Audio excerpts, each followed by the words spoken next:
नतीजों को देख विदेश में क्यों रोने लगे राहुल गांधी। पहली प्रतिक्रिया में राहुल बौखलाए, चुनाव आयोग पर सवाल उठाए। क्या कांग्रेस दोबारा चुनावी नतीजों की कार्रवाई की समीक्षा।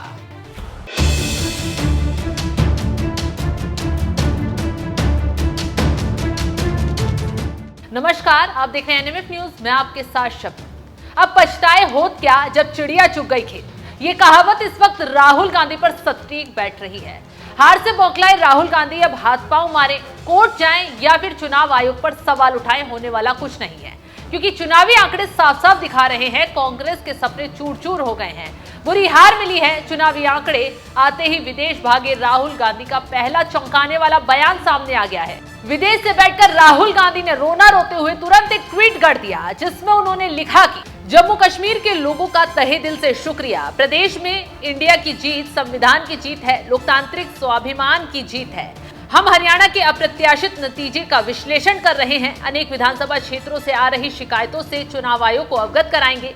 सभी हरियाणा वासियों को उनके समर्थन और हमारे बब्बर शेर कार्यकर्ताओं और उनके अथक परिश्रम के लिए दिल से धन्यवाद। हक का, सामाजिक और आर्थिक न्याय का, सच्चाई का ये संघर्ष जारी रखेंगे। आपकी आवाज बुलंद करते रहेंगे।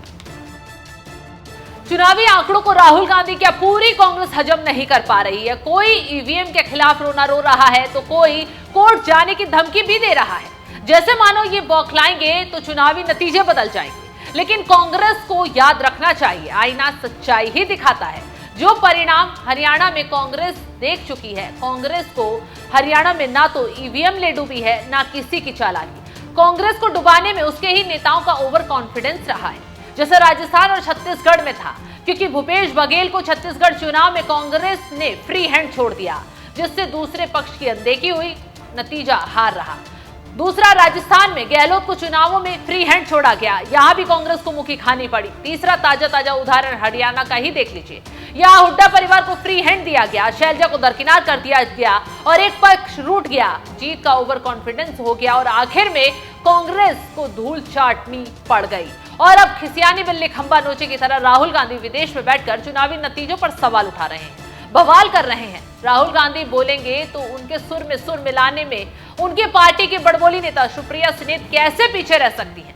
मैडम साहिबा ने तुरंत माइक संभाला और कहा कि हरियाणा के चुनावी नतीजों से हर कोई हैरान परेशान है, राहुल गांधी हार नहीं मानेंगे। क्या कुछ कहा सुप्रिया सुनीत ने, तो पहले ये सुनवाते हैं। मैं जानती हूं कि आप में से बहुत सारे लोग हरियाणा के नतीजों से परेशान हैं। बहुत सारे लोग बहुत सारी बातें करेंगे।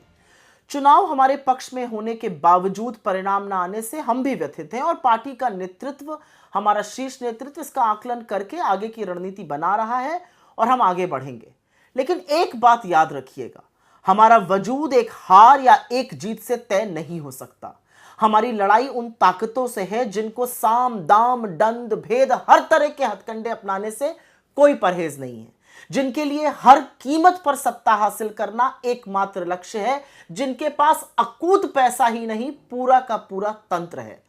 और हमारे पास है केवल सत्य और साहस, पर वो इतना है कि इन जैसों के लिए काफी है, इतना है कि इनको परेशान करके रख देता है। आज वक्त है सबक सीखकर आगे बढ़ने का। आज वक्त है अपने हौसले और विश्वास को और मजबूत करने का। आज राहुल गांधी के संकल्प में संकल्प मिलाने का वक्त है, क्योंकि यह मत भूलिएगा कि जब सबने हथियार डाल दिए थे तो जान लीजिए ये वही सुप्रिया सुनीत हैं जो चुनावी नतीजों से पहले दावा कर रही थी कांग्रेस बहुमत के साथ सत्ता में आएगी और बीजेपी 20 से ज्यादा सीटें भी जीत नहीं पाएगी। अगर ऐसा होता है तो वो अपना नाम बदल लेगी। लेकिन हरियाणा के चुनावी नतीजों ने न सिर्फ सुप्रिया सुनीत को तमाचा मारने का काम किया है, बल्कि राजनीतिक गिद्धों को भी आईना दिखा दिया है, जो नतीजों से पहले चिल्ला कर कांग्रेस को जीत का ताज पहना रहे थे, बीजेपी को सत्ता से बाहर भगा रहे थे। उसी लाइन में सुप्रिया सुनीत भी खड़ी थी। जैसे ही हरियाणा के नतीजे आए, सभी राजनीतिक पंडित मुंह छुपाने को मजबूर हो गए। कुछ नहीं मिला तो ईवीएम पर सवाल दाग दिए, चुनाव आयोग पर ही सवाल उठा दिए। लेकिन अब विपक्षी चिल्लाएं या बौखलाएं, कितना भी झूठ फैलाएं, बीजेपी सत्ता में वापसी कर चुकी है। मोदी का जादू फिर से चल गया है और ये बात अब कांग्रेस को किसी भी तरह एक्सेप्ट करनी होगी। फिलहाल इस खबर पर आपकी राय क्या, कमेंट कर जरूर बताएं।